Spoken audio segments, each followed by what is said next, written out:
gente, tudo bem? Nossa, super satisfação estar novamente com vocês nessa nova edição do Meli Talks, essa série de encontros organizada pelo Mercado Livre, no qual nós já discutimos sobre os mais variados temas. Ter essa experiência durante esse cenário delicado que nós estamos vivendo nos últimos tempos é viver um verdadeiro oásis. Esse é aquele momento que nos dá força, que nos dá novas ideias para avançar. A gente pode comparar até com aquela cena clássica em que a Hortência, a jogadora nossa, a rainha Hortência da seleção brasileira de basquete, por alguns segundos ela respirava fundo, se concentrava ali antes daquele arremesso livre, né, que o Brasil inteiro acompanhava. E é justamente isso, essa analogia com o esporte, que a gente quer explorar aqui hoje. Vamos falar sobre as semelhanças entre os desafios atuais e os de uma maratona, destacando a importância de manter o equilíbrio entre a alta performance e os espaços para parar, respirar e então continuar. Para caminhar com a gente nessa jornada, lembrando que a gente está em período de Jogos Olímpicos, hoje eu recebo aqui um dos maiores nomes da história do atletismo nacional. Ele, Vanderlei Cordeiro de Lima, aquele que nos emocionou, o único latino-americano outorgado com a medalha Pierre de Coubertin, a maior condecoração de cunho humanitário esportivo concedida pelo COI, pelo Comitê Olímpico Internacional. Ele que foi medalha de bronze naqueles inesquecíveis Jogos Olímpicos de Atenas 2004, foi também bicampeão dos Jogos Pan-Americanos, campeão de várias maratonas. Por seu exemplo e por sua contribuição ao esporte brasileiro, Vanderlei foi o atleta escolhido para acender a pira olímpica durante a cerimônia de abertura dos Jogos Olímpicos do Rio de Janeiro em 2016. Vanderlei, não sei nem como dizer o tamanho da minha alegria de ter você com a gente aqui. Eu quero que você cumprimente todo mundo que está te vendo nesse momento, que te admira, e para nós é uma grande alegria mesmo. Oi, Carla, a todos que estão nos acompanhando aí. Saudações olímpicas, né? Nós que estamos vivendo esse momento muito importante aí do olimpismo e também desse momento que estão passando aí, reinventando a nossa vida, né? Com essa questão da pandemia.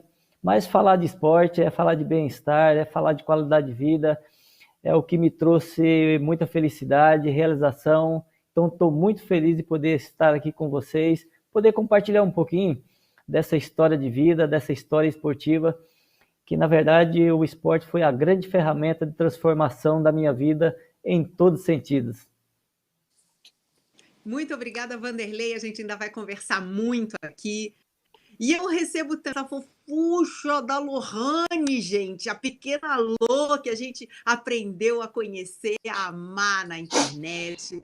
A Lô tem feito muito sucesso com aqueles esquetes super bem-humorados, né, sobre os assuntos cotidianos, a gente se vê em todos eles. Ela tem milhões de seguidores, vou pedir até para daqui a pouco ela falar o número, porque eu já perdi a conta de quantos milhões de seguidores ela tem nas redes sociais. Ela é uma gigante na comédia, é formada em psicologia e em dezembro do ano passado entrou para a lista Forbes das personalidades abaixo dos 30 anos, né? A Forbes Under 30. Então são criadores, empreendedores, todos aí jovenzinhos. Lô, olha, eu estou super honrada de ter você aqui com a gente e eu quero dizer que eu sou sua fã também.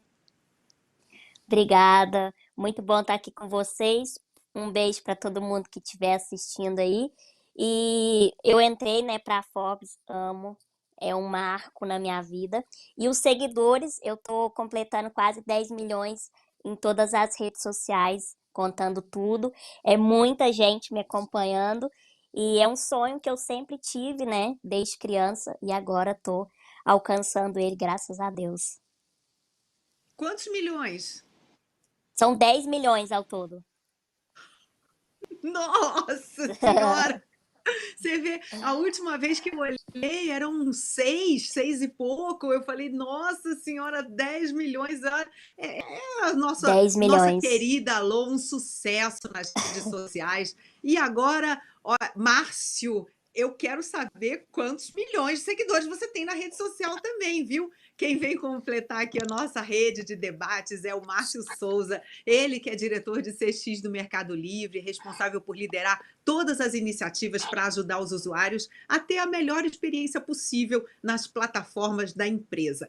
Ele tem grande conhecimento na gestão de equipes multidisciplinares, multiculturais, já desenvolveu trabalhos envolvendo mais de 10 nacionalidades em 2 centros de negócio em 2 países diferentes. O Márcio tem experiência significativa na criação e liderança de programas para satisfazer os clientes em todo o mundo. Que a gente está aqui no clima olímpico, Márcio, você acha, né, que a gente tem aqui algo similar a uma maratona? Esse teu trabalho é tipo um jogo de equipe, você precisa liderar um grupo, um revezamento. Dá para fazer uma comparação com algo desse tipo, hein? E olha, conta também seus milhões de seguidores, tô brincando, né?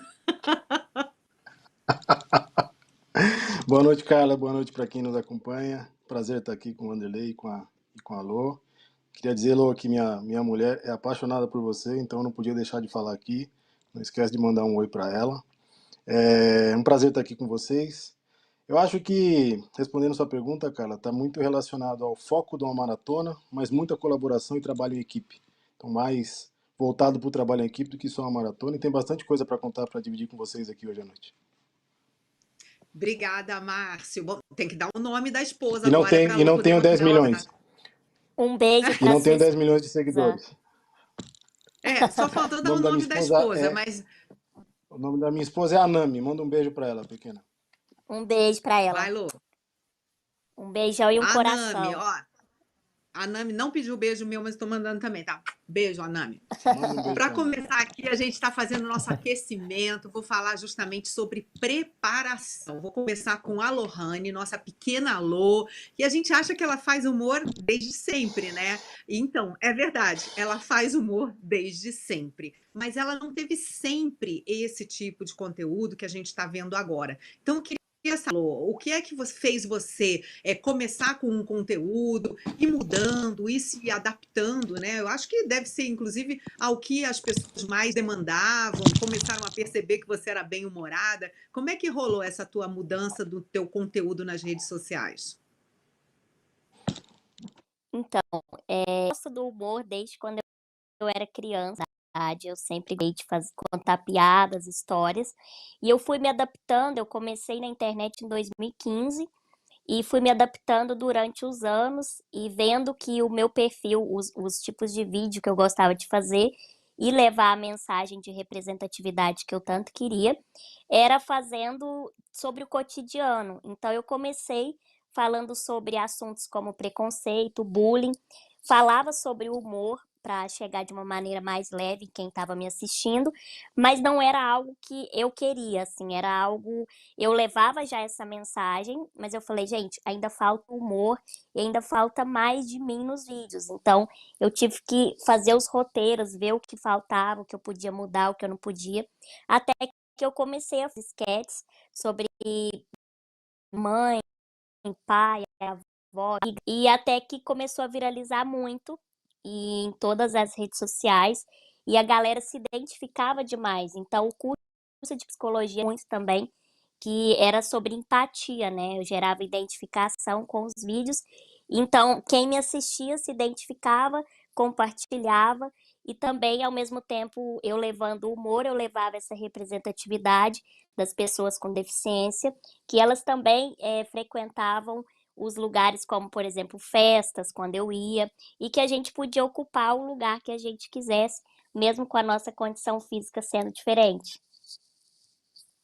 Quer dizer, então você também teve um retorno, foi tendo um retorno do que as pessoas estavam gostando, né? Você vê pelo número até Isso. de engajamento que você provocava, e aí você pegou um caminho em que as pessoas até se esquecem muitas vezes das limitações que você mostrava no início, né? As pessoas já Isso. estão partindo aí para rir, se identificar com você, ou seja, é um trabalho maravilhoso. A gente vai falar um pouquinho mais sobre isso daqui a pouquinho, porque agora eu vou passar para o Vanderlei, porque o Vanderlei é aquele, assim, aquele cara que eu vou lembrar para vocês um pouquinho, porque a gente não vai conseguir rodar o vídeo, né? Vou lembrar para vocês um pouquinho, porque ele é aquele cara que chegou num terceiro lugar, ganhou uma medalha de bronze que valeu por 1.000 ouros. Ele estava na frente na maratona, na Olimpíada de Atenas, ou seja, mega significativo, né? Quando a gente pensa na história da maratona.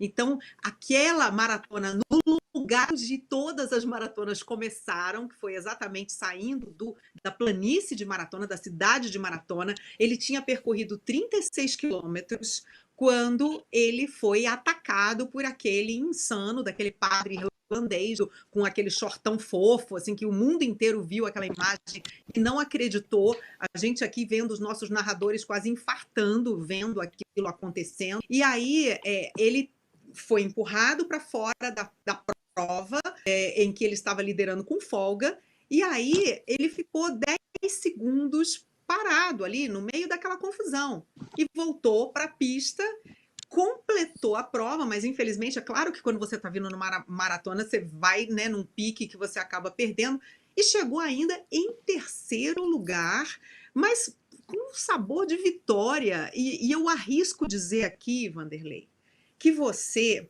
ficou sendo, na minha opinião, mais famoso do que se você tivesse ganhado. Porque a gente tem a sua imagem, e aquela imagem, eu acho, daquela mulher, aquela suíça que chegou na maratona se arrastando ali no final, eu acho que são as imagens mais marcantes desse tipo de competição. Então, eu queria que você falasse um pouquinho, se você concorda com, e também como que você chegou a esse ponto de tanto sucesso num esporte que é um dos mais difíceis, um dos mais sacrificantes de todos os que existem, né? Porque a maratona é a superação por excelência, vamos dizer assim. Bom, Atenas foi um momento muito especial para mim. Era a minha terceira participação em Jogos Olímpicos. E desde 96, que foi a minha primeira Olimpíada, eu comecei a alimentar o sonho, né, de um dia conquistar uma medalha, né? Não só se tornar atleta olímpico, mas também o sonho de conquistar uma medalha. E aí eu tive a primeira oportunidade em Atlanta. Infelizmente, devido a alguns fatores, não consegui o resultado que eu esperava. E tentei na segunda edição que eu participei, que foi Sydney. Aí por ter problemas físicos, né, causado por uma lesão, também, claro que para mim foi um pouco frustrante, né, não ter alcançado o resultado do qual eu esperava, mas eu nunca desisti de alimentar esse sonho, né, de querer buscar a realização desse sonho, dessa tão sonhada medalha. E Atenas foi muito especial para mim, porque na verdade nós fizemos todo um planejamento, né, tanto eu como meu treinador, Ricardo D'Angelo, e claro, como aqui o Márcio falou, né, acho que ninguém na nossa vida, acho que ninguém chega sozinho, nós chegamos, né, eu tive todo um apoio, né, de infraestrutura, uma equipe multidisciplinar que deu condições para que eu pudesse fazer esse planejamento de longo prazo, né? Porque o resultado ele não vem de imediato, né? Todo é um processo, né? E eu passei por parte de todo esse processo, passando por momentos difíceis, com muito obstáculo, com muita dificuldade, mas aquilo eu fui trazendo para dentro de mim como um complemento a mais, como sempre foi a minha vida, a minha história de vida. E Atenas, eu sabia que era uma das poucas chances que eu tinha, já porque era a minha terceira edição de jogos. Eu sabia que 2008 se tornaria muito mais difícil poder estar novamente nos jogos, e nós buscamos levar todas as nossas energias para essa finalidade, né? Para Atenas ser o grande momento da minha carreira e da minha vida. E nós cercamos de todos os detalhes, a questão do percurso, a questão climática de Atenas, estudamos os possíveis adversários que poderia sobressair naquelas condições de Atenas, porque era um percurso muito difícil, com muita subida. A questão climática de Atenas também foi algo que interferiu muito diretamente na maratona. Por mais que a gente tenha planejado de todas as formas, jamais poderia imaginar que lá no quilômetro 35, 36, ia aparecer aquele maluco lá para me tirar fora da prova. Mas o mais importante de tudo, claro que foi um momento de angústia, de ansiedade, de segurança, e ali veio o impacto físico e, claro, psicológico também.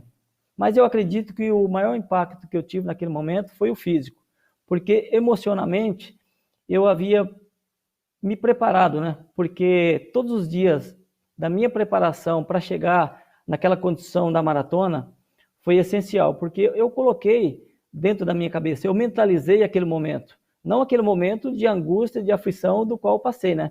Mas aquele momento único de poder estar nos Jogos Olímpicos, liderando uma prova.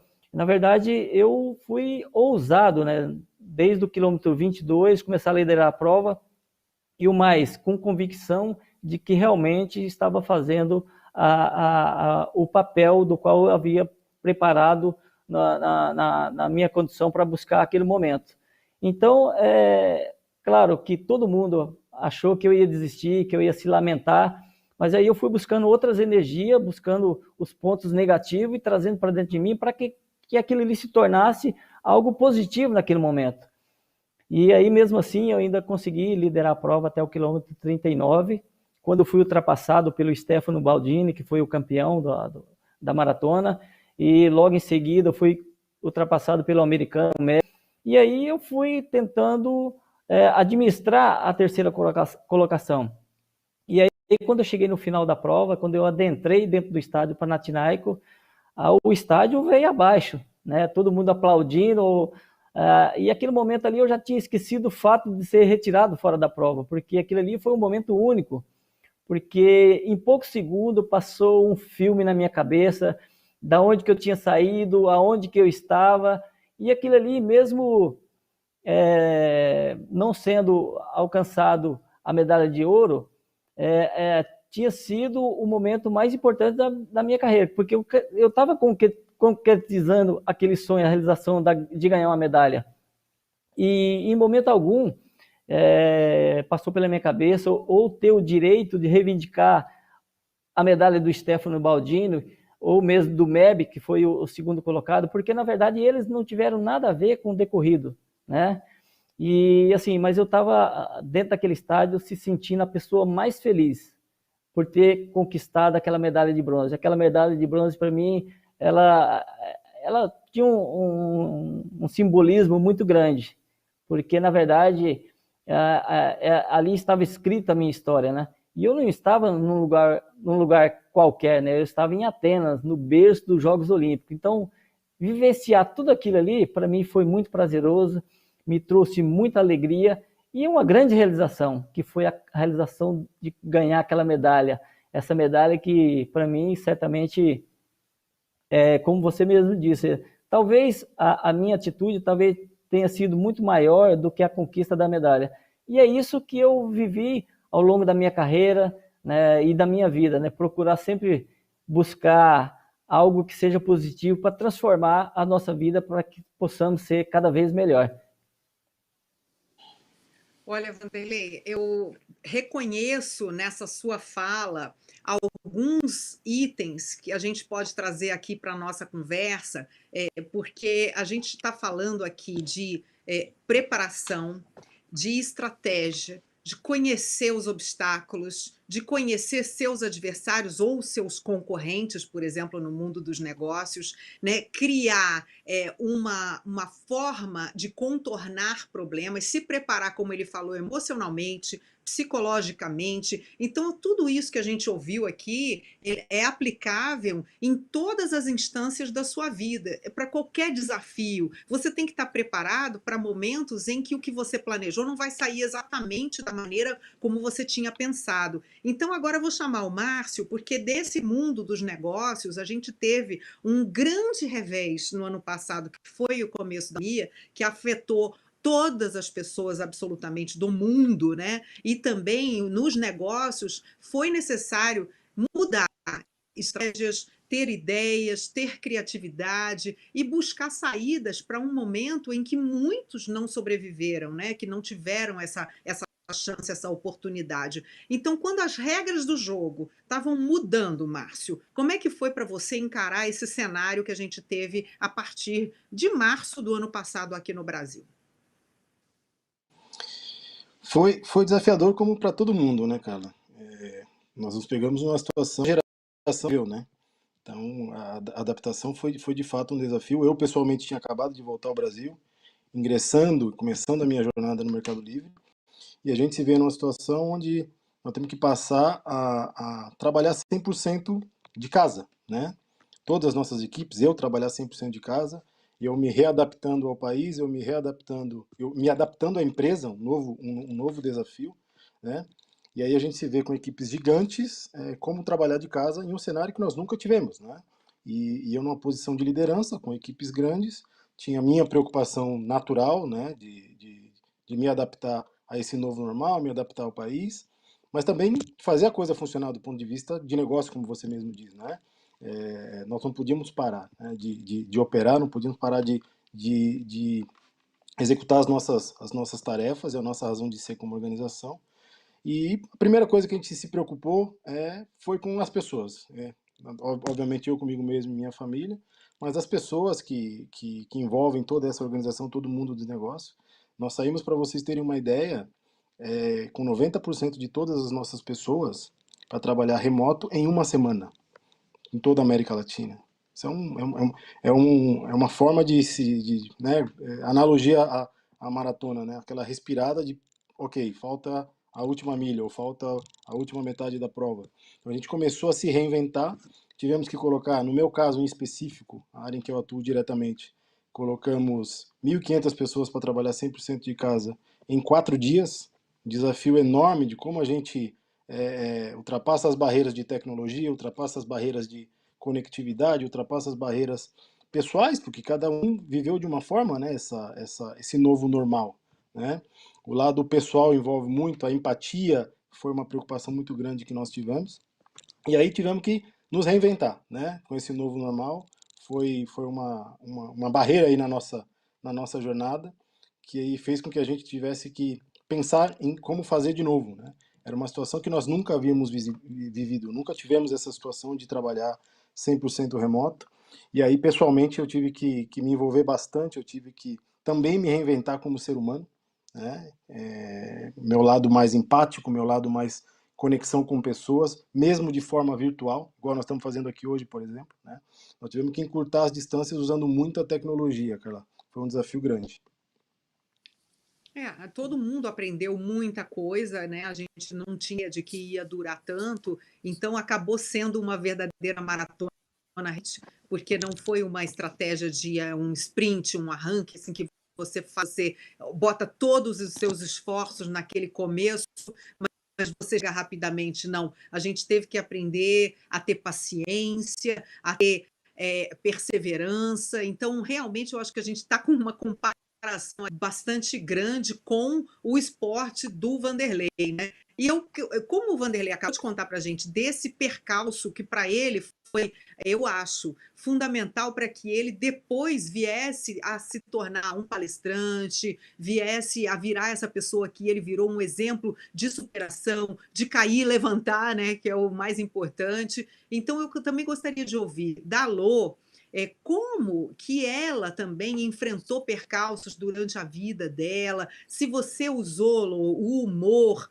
para melhorar em algum momento algo que te deixou para baixo, situações inusitadas, situações de tristeza, com várias. Eu acho que eu vi alguns exemplos, né, que você contou em alguns vídeos que eu assisti seus, mas eu acho que você tem assim várias aulas que você pode passar para as pessoas, inclusive com base nessa sua faculdade, que você fez psicologia. Então, isso te ajudou em algum momento para você encontrar a forma de seguir em frente? Com certeza, eu acho que o meu curso de psicologia, a minha formação me ajudou muito, porque eu comecei a gravar os meus vídeos quando eu comecei a faculdade. Então foram duas coisas diferentes que depois lá na frente, quando eu me formei em 2020, eu tive que parar e pensar o que que eu iria seguir. Se eu iria seguir, eu ia atuar na área da psicologia, atender no consultório, os meus pacientes, ou se eu iria me dedicar mais aos vídeos, porque foi durante o início da pandemia. Então, todo mundo foi pego de surpresa, teve que se reinventar, se adaptar. Foi quando eu parei, pensei que eu iria continuar fazendo os meus vídeos de humor, porque nesse momento que a gente está passando, iria ajudar muitas pessoas. Porque a gente só está em casa, né? Então tem que ter um momento para relaxar, para aliviar. E eu acho que fazer os outros sorrirem é terapêutico. Eu aprendi isso com a terapia e também com as minhas vivências durante a minha carreira, até eu chegar onde eu tô hoje. Então, com certeza, o humor já me ajudou em algumas situações, mas eu ter me aceitado e entrado nesse mundo do humor de cara, assim, porque eu tive uma insegurança no início, porque hoje a internet ela tem várias pessoas que não sabem muito bem usar a internet, então tem muita coisa que você lê, que você recebe, mas o que me deixa mais feliz foi que a maioria gostava do meu trabalho desde o dia que eu comecei, mesmo sendo uma pessoa com a condição física diferente, e também a principal a ajuda dos meus pais. Eu acho que a criação, desde quando eu era criança, eles me mostrando que eu poderia sim ser quem eu quisesse, estar ocupar o espaço que eu, né, tinha vontade. Então eles me ajudaram a ver o mundo de outra maneira, que hoje eu me tornei quem eu sou, junto com a minha formação em psicologia. Mas eu até fiquei curiosa de saber se em algum momento você desanimou, né? Você acabou de dar a entender que você também teve um pouco de haters, né? Pessoas que são aquelas que, Já, como você disse, usam mal a internet, muitas vezes causam dor às pessoas, trazem mensagens que eu acho que elas expõem o que elas têm dentro. Enfim, né? Quando uma pessoa traz algo sim, tão negativo, tão pesado e tão ruim, ela está apenas mostrando o que ela traz dentro. Não é isso. a pessoa que é vítima do hater que tem algo errado, mas é o próprio hater. Enfim, eu queria que você falasse um pouquinho sobre isso. Desistir, eu não pensei nisso, porque quando eu vi que o meu público gostava, igual hoje eu vejo uma evolução muito grande neles, de que hoje eles me conhecem pelo que eu faço e não por quem eu sou. Porque quando eu comecei, eles me conheciam como a pequena Lô, aquela que faz vídeos e anda de muleta. Então, eles me nomeavam pela minha condição. E hoje não, eles sabem quem eu sou pelo que eu faço. Sou formada em psicologia, sou humorista e criadora de conteúdo. Então, isso é muito legal, essa evolução da visão que eles têm sobre mim. Mas desistir, eu não tive esse momento, que eu acho que o principal é ter paciência. Eu sabia que não era do dia para a noite, que tudo que eu queria realizar ia acontecer. Mas claro que os haters, eu acho que eles nunca vão acabar tão cedo, porque à medida que você cresce, eles também crescem, né? Eles aparecem e é igual você falou, eu super concordo. A maioria das pessoas que criticam o outro é porque ele tá mal resolvido com ele mesmo. Então o problema não somos nós, é ele. E eu até brinco, né? Eu fico falando que eu desejo muita luz para essas pessoas e muita terapia que ajuda muito, inclusive a se encontrar e a melhorar e aceitar o outro. Porque se ele não conseguiu concluir algo que ele quis e o outro conseguiu, ainda mais quando uma pessoa com deficiência ocupa um espaço assim que as pessoas não vê muito, né? Então eu não tinha esse contato com tantas pessoas com deficiência quando eu comecei. Não tive uma referência. E hoje eu sou uma das referências para as pessoas com deficiência. Então isso é muito legal. E as pessoas ficam um pouco assustadas, elas não aceitam fácil, porque elas ficam se perguntando, principalmente os haters. Ai, por que que eu não consegui, dizendo que eu não ando de muleta, eu não sou cadeirante, e por que que eu não consegui chegar até onde eu queria? Porque eu acho que todo mundo tem um talento, mas a gente tem que ir descobrindo ele ao longo dos anos e ir trabalhando. Igual eu comecei os meus vídeos de uma maneira e hoje eu faço de outra. Então eu fui me conhecendo, mas esse momento de que eu cheguei a querer desistir não teve, não teve mesmo. Você é um nome hoje que tem 10 milhões de pessoas te seguindo, admirando, rindo com você, mas a gente ainda precisa evoluir muito para a gente Muito, naturalizar a presença de pessoas com deficiência em todos os campos, né? Eu estava você sim. falando e eu estava pensando aqui que a gente praticamente não vê assim uma dramaturgia que tenha a participação de pessoas com deficiência, a gente não vê programas de humor que tenha a participação de pessoas com deficiência. Então fica aí a dica, né? Que acho que esse é um campo enorme para a gente explorar ainda, no sentido de a gente naturalizar a presença da diversidade de todo tipo de pessoa em todos os lugares. E queria aqui até cumprimentar o Mercado Livre por fazer isso. A gente tem feito aqui essas lives, né? Os Melitalks têm tratado da diversidade, têm tratado de abrir espaço para todas as pessoas. E agora eu até queria voltar um pouquinho com o Vanderlei, porque já que a Lô mencionou um pouco das dificuldades que ela teve com os haters, eu tenho certeza que você naquele momento, naquela grande dificuldade da sua vida, que foi o momento em que você estava ali no auge da sua forma, do seu preparo para você conseguir vencer uma maratona, você teve aquele contratempo e você, hora nenhuma, se deixou abater, pelo menos é o que a gente viu, né? Eu queria que até você falasse um pouquinho sobre como você se sentiu por dentro, e você também se abriu para uma nova oportunidade, que foi essa que eu vi, que eu falei até de você agora como palestrante, como uma pessoa que faz esse tipo de conferências, né, para poder trazer a sua experiência de superação e de incentivo para outras pessoas. Como é que você lida com a dificuldade? Vanderlei, eu posso até sugerir aqui que você teve dificuldade para se tornar palestrante, você não esperava isso, né? Pois na verdade foi tudo novo para mim, né? Eu acho que o pós-Atenas 2004 foi um grande aprendizado. E Atenas, para mim, como eu disse, foi muito especial, né? Na verdade, assim, dentro daquilo que eu havia planejado dentro da prova, eu mudei completamente aquilo que eu havia planejado junto com o meu treinador, a tática de corrida, já buscando a oportunidade que eu percebi durante a prova. Na verdade, a gente tinha previsto uma corrida totalmente diferente, né? Uma estratégia totalmente diferente. E aí eu tive essa percepção de que eu teria que mudar essa estratégia para poder alcançar aquela medalha.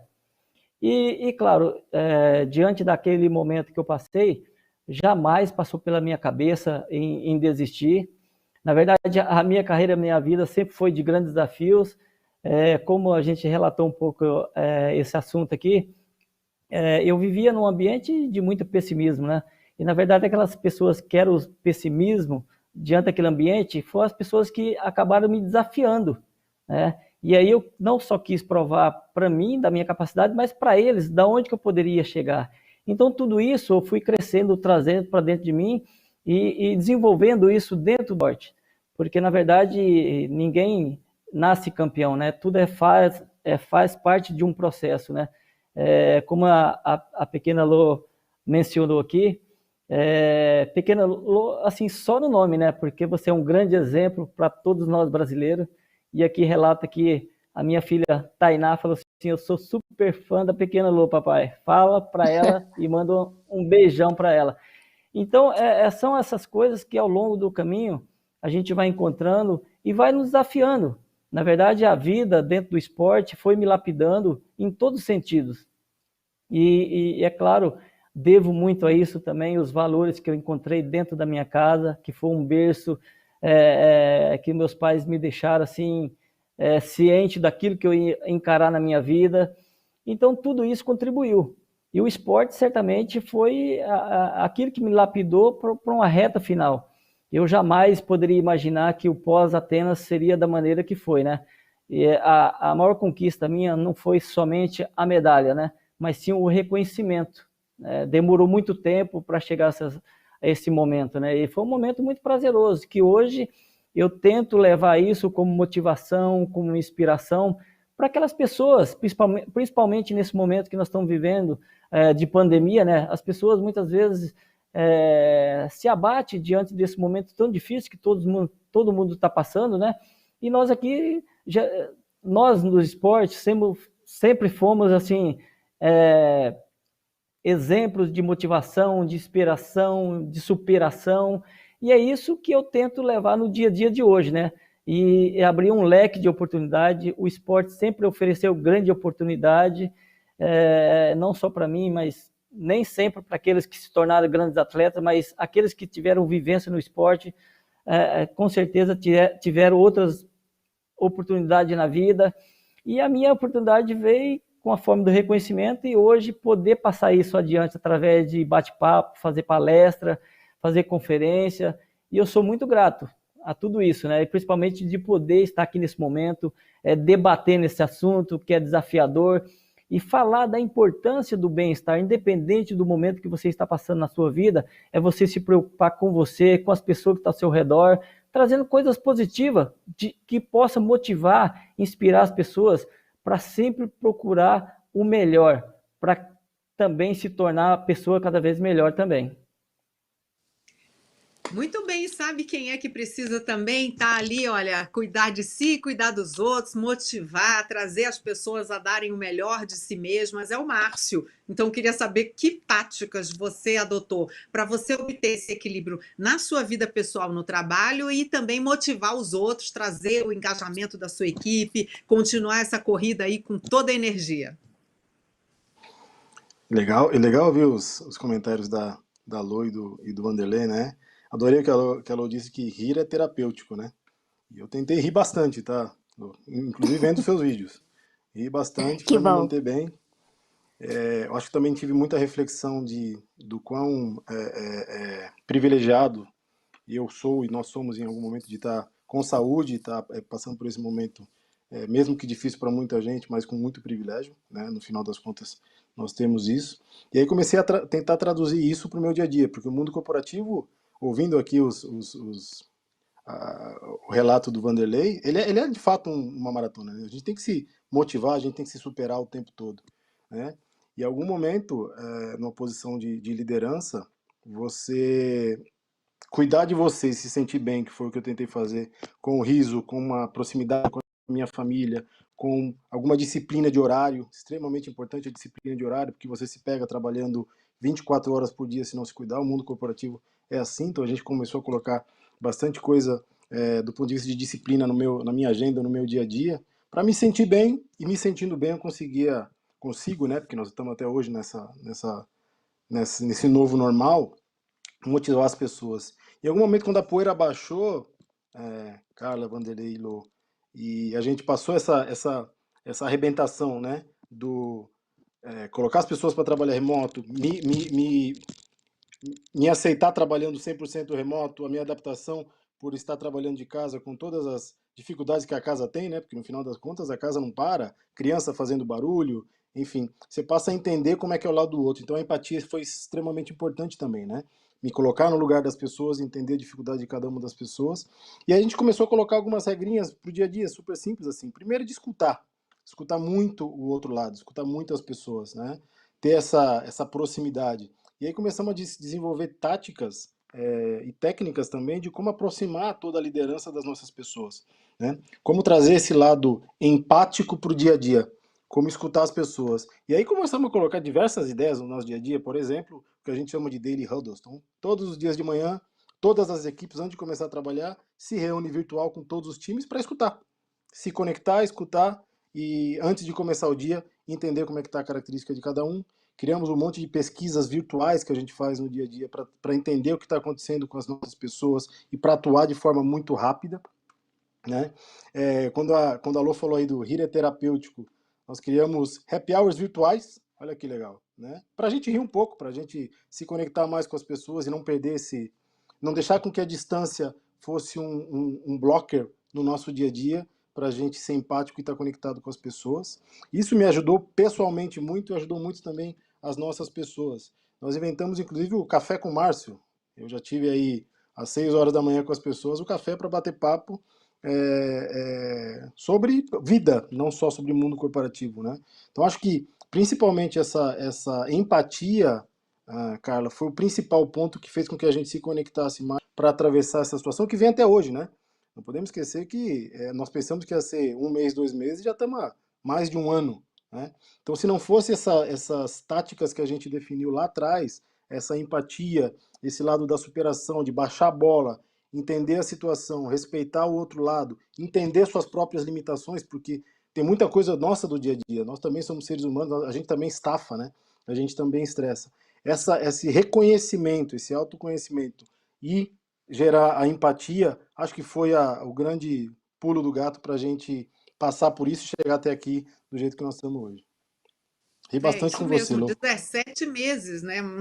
Quase um ano e meio que nós estamos nessa, e a gente Pois é. só pode dizer o seguinte, gente, a gente sabe que é delicado, mas a vacinação está aí, a gente está vendo o engajamento, né? As pessoas aderindo realmente à vacina, então a gente já consegue, felizmente, enxergar aí a linha de chegada.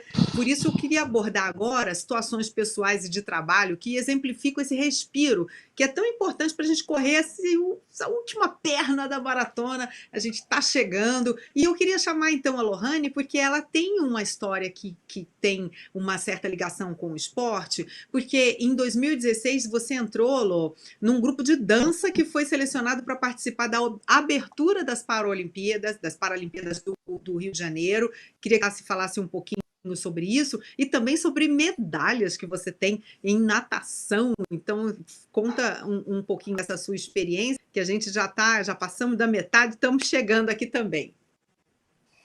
Então, eu participei da abertura da Paralimpíada 2016.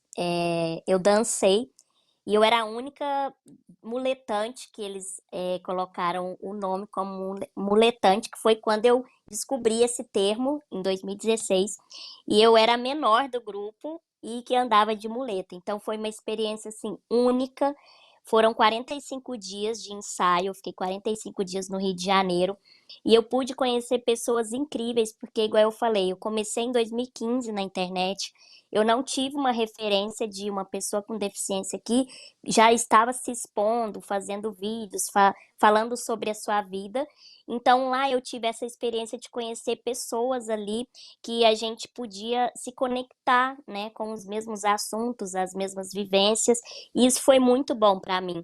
E além de que ali eu vi também que a gente, dentro do nosso limite, a gente consegue conquistar tudo que quiser, tendo persistência, paciência também, que é o principal, porque aquilo ali me deu mais força ainda para continuar onde eu queria chegar, que foi onde eu cheguei hoje em dia, né? E as minhas medalhas, eu fazia natação desde quando eu era bebê, então eu comecei a competir e enfim, hoje em dia eu não nado mais, mas ainda sinto saudades e também comecei a fazer tênis, aula de tênis, e eu ia começar a competir, porém eu tive que me mudar para fazer faculdade, e aí eu tive que interromper as minhas aulas, mas também um esporte assim que eu amava fazer aula de tênis, eu fazia de cadeira de rodas e eu me adaptei, mesmo tendo que controlar a cadeira e a raquete, eu me adaptei super, gostei muito. E aí, quando eu fui começar a competir, não consegui porque eu tive que mudar de cidade. Mas, enfim, tive experiências incríveis com o esporte e também com a participação da Paralimpíada.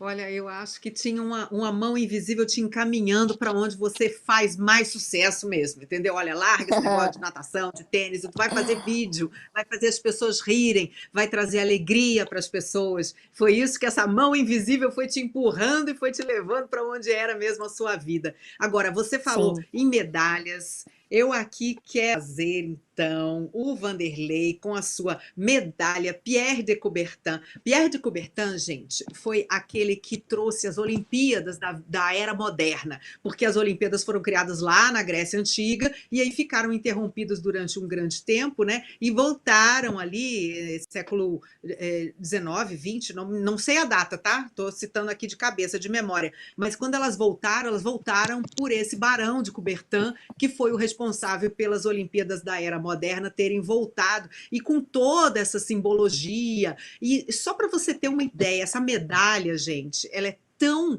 prestigiada, ela é tão importante, que somente 6 atletas na história dos Jogos Olímpicos ganharam a medalha Pierre de Coubertin.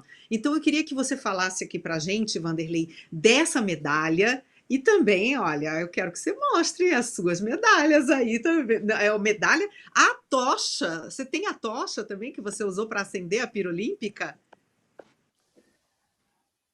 Ô, Carla, que legal, né? Tá aqui minha medalha olímpica. Essa aqui é a minha medalhinha de bronze. E aqui é a medalha Pierre de Coubertin, a maior honraria do Comitê Olímpico Internacional.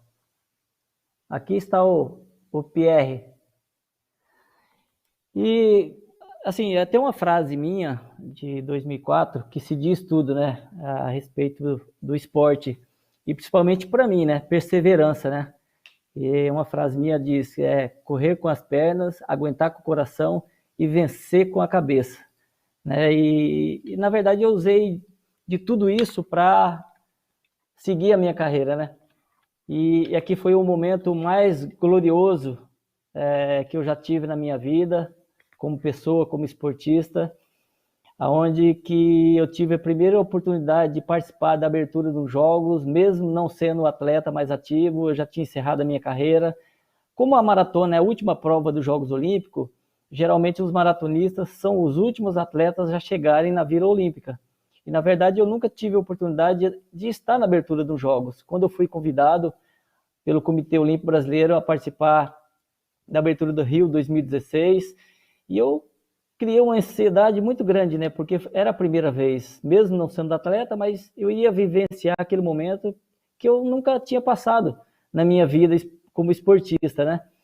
E claro que eu tinha uma missão dentro da abertura dos Jogos Rio 2016, que não era a pira olímpica, foi uma grande surpresa para mim. E, na verdade, eu ensaiei até a véspera da abertura dos Jogos como porta-bandeira do juramento dos atletas.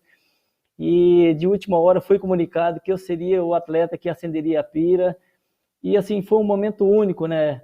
E marcante na minha vida, né? Poder vivenciar aquele momento. É um momento que poucos atletas tiveram, né? São realmente atletas que foram lendas do esporte mundial. E quando fui comunicado, a ficha demorou um tempo para cair, mas foi muito prazeroso. E aqui eu falo que foi lá no Rio de Janeiro, em 2016, que eu recebi a minha medalha de ouro. A maior conquista da minha vida foi o reconhecimento do meu país naquele momento, onde que eu estava acendendo a pira. E foi muito assim, gratificante para mim, porque eu lembro que quando eu recebi essa tocha aqui das mãos da Hortência, quando ela fez aquela reverência, e eu estava ali diante dos maiores atletas do Brasil, no pé daquela escada, e eu tinha aquela missão de levar o fogo olímpico para acender a pira, para iniciar a edição Rio 2016. E aquela escada, eu olhava para ela, é uma escada longa, grande, e aí eu fui curtindo aquele momento, passando um filme da minha cabeça, de todos aqueles degraus, como se fosse fase de momentos que eu havia passado na minha vida e na minha carreira como atleta. E chegando lá no último degrau, quando eu estava do lado da pira para acender ela, aí eu pensei comigo, né, passou aquele filme, né, como valeu a pena percorrer todo esse caminho árduo, difícil, com muito obstáculo, para poder estar aqui vivenciando esse momento. Então, o esporte foi um grande aprendizado para mim, foi a maior ferramenta de transformação na minha vida, como tem sido na vida de muitas pessoas, tanto atleta como não. E a gente sabe da importância do esporte, da vivência do esporte no cotidiano de cada um, e aquilo, para trazer o bem-estar. Fácil não é ser atleta de alta performance, eu sempre falo, é sangue, suor e lágrima, mas é muito prazeroso, porque quando você faz com amor, com dedicação, comprometimento, tem tudo para você conseguir chegar na vida, assim como eu cheguei. Gente, que coisa linda, né? A gente se emociona. Agora, eu quero agora que o Márcio fale sobre as medalhas que ele ganha, porque cada um sabe a medalha que tem que conquistar na vida. E o Márcio, gente, tem que conquistar a satisfação, o bem-estar dos clientes. E isso não é pouca gente, não. São 2,6 milhões de novos clientes que vieram, passaram a fazer parte do universo do Mercado Livre no país em apenas 3 meses da crise que a gente viveu a partir do ano passado. E isso demandou, depois de vencer barreiras lógicas, reinventar formas de aproximação dos líderes, dos times, que ele contou um pouquinho a história aqui para a gente, um novo tipo de governança, de leitura dos indicadores de performance. Então, conta um pouco, Márcio, sobre como que você conquista as suas medalhas. Bom, você frisou bem aí, né? Além dos desafios naturais que a pandemia trouxe, veio os desafios de negócio triplicados, né? Nossos volumes triplicaram e a gente teve que se tudo que a gente construiu durante a pandemia para conquistar as nossas medalhas. Eu acho que a maior conquista, ou a grande forma de conquistar as medalhas, pessoal, foi basicamente o trabalho em equipe. Como o Vanderlei citou no início, ninguém ganha sozinho, né? Então, as equipes colaborando, as equipes se defendendo, as equipes entendendo um propósito único, que era suportar e apoiar os nossos novos usuários, né? Você imagina que o período de pandemia acelerou uma transformação digital no nosso país que não existia. Então, pessoas que nunca compraram nada online, nunca usaram a internet, foram obrigadas a passar a usar.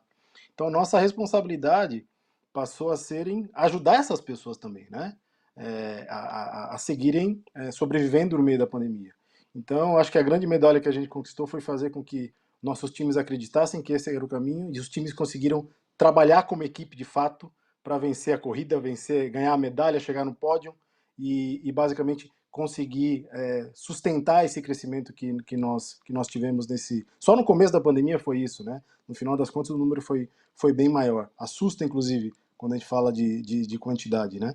E aí acho que essa é a grande medalha que nós ganhamos. As equipes entenderem o desafio, as equipes entenderem o nosso propósito, a nossa razão de ser e o privilégio de trabalhar com pessoas e trabalhar em equipe também não deixa de ser uma medalha, né? A gente ganha com isso, aprende muito com as pessoas. Tivemos que escalar bastante a forma de escutar, como escalar a escuta, como trazer ideias dos nossos times, como fazer com que todos colaborassem e trouxessem a colaboração para dentro da corrida, por dizer, né? Para a gente conseguir vencer as batalhas. Tem sido ainda um desafio, tá, gente? Nós ainda estamos em pandemia, ainda estamos trabalhando remoto e ainda estamos crescendo. Então, tem sido medalhas diárias aí, pessoal. Que legal. Márcio, olha, a gente está chegando à chegada, a gente, infelizmente, né, está vendo nosso tempo aqui se esvaindo, nossos recordes estão sendo batidos. Eu até vou pedir para você, comece as considerações finais, Márcio, com o que é que você tem de futuro para oferecer para a sua equipe e para todo o universo do Mercado Livre, para todas as pessoas que fazem parte aí dessa família Mercado Livre. O que é que você vai esperar e proporcionar nesse futuro que a gente espera que seja pós-pandemia, rapidamente, que logo... Primeiro, por mim eu ficaria aqui a noite inteira. Muito bacana o papo com vocês. Muito obrigado pela oportunidade. Infelizmente não pôde ser on-site, né, Vanderlei e Lô. Queria conhecer vocês. Quem sabe a gente tem outra oportunidade. Acho que o que fica para todos nós, Carla, é o aprendizado que a pandemia nos trouxe, né? O aprendizado da empatia, o aprendizado da preocupação com o ser humano, o aprendizado de se cuidar, o aprendizado de entender que nós não somos máquinas. E partindo desse pressuposto, a gente entende que tanto as equipes internas, como nós mesmos e os nossos clientes, somos seres humanos e a gente tem que se cuidar e cuidar uns dos outros. Acho que essa é a principal mensagem e é isso que eu levo pessoalmente de tudo que a gente está passando. Muito bem. Vanderlei, suas considerações finais, uns minutinhos aí para você se despedir da galera e também deixar uma mensagem de vencemos, sobrevivemos, estamos aqui, estamos, né, buscando novos caminhos na nossa vida. Bom, Carla, Pequena Lô, o Márcio Souza, e reforçando aquilo que o Márcio colocou aí, nós atletas às vezes somos taxados de super-heróis, de ídolos e como pessoas intocáveis, né? Mas nós somos seres humanos, temos sentimento e temos as mesmas sensações de todos, né? Mas o mais importante é que isso tudo nos traz alegria, que sempre vai ser um grande desafio. E agradeço muito a oportunidade de poder compartilhar esses sentimentos, né? E principalmente ao Mercado Livre. Espero poder voltar novamente com vocês, mas para mim, nesse momento, eu só falo que é gratidão, principalmente olhando pelo lado do bem-estar. Hoje estamos aqui todos com saúde, passando por essa pandemia, e a expectativa é que, se Deus quiser, logo, logo estaremos aí juntos, unidos, abraçados, para seguir adiante como um time, como sempre foi. O brasileiro é aquele que acredita sempre e não desiste jamais.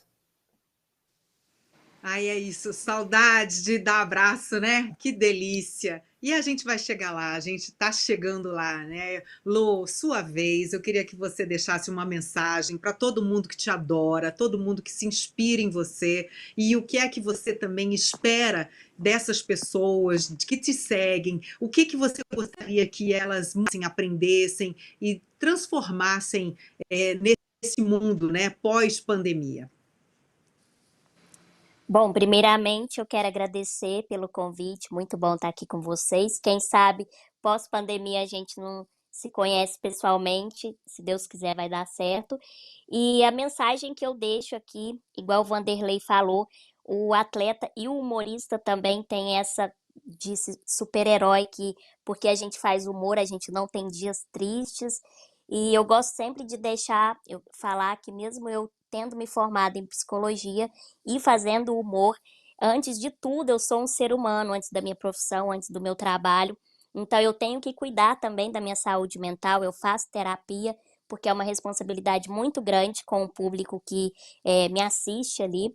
Mas eu fico muito feliz de olhar para trás e ver onde eu cheguei hoje, de me tornar uma referência para as pessoas que me acompanham e sempre tentando mostrar para as pessoas que todos nós temos um dom, um talento, e a gente vai descobrindo isso durante os anos. E também em si mesmo, que eu acho que é o primeiro passo, quando você acredita em você mesmo, mesmo as pessoas te criticando, você sabe do seu valor, você sabe do seu potencial, e você tendo paciência, você chega lá. E muito obrigado por todo mundo que me acompanha, sua filha, Vanderlei, sua mulher.